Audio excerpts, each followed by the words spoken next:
Curtis, inihayag na kanyang top senatorial picks. Sino pa nasa listahan nyo?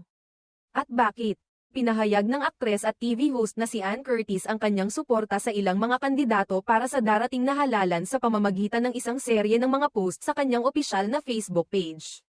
Ayon kay Ann, kabilang sa mga sinusuportahan niyang kandidato para sa Senado sina Kiko Pangilinan, Bam Aquino, Heidi Mendoza, at Luke Espiritu.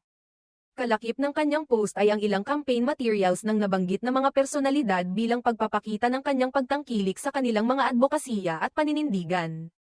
Gayunpaman, inamin ni Ann na hindi pa kumpleto ang kanyang listahan at bukas pa siya sa mas malawak na diskusyon. Kaya naman hinikayat niya ang kanyang mga taga-subaybay na ibahagi rin ang kanilang sariling mga napupusuan, pati na rin ang mga dahilan kung bakit nila pinipili ang mga ito. Aniya, mahalagang hindi lamang bumoto base sa kasikatan kundi sa konkretong plataporma at track record.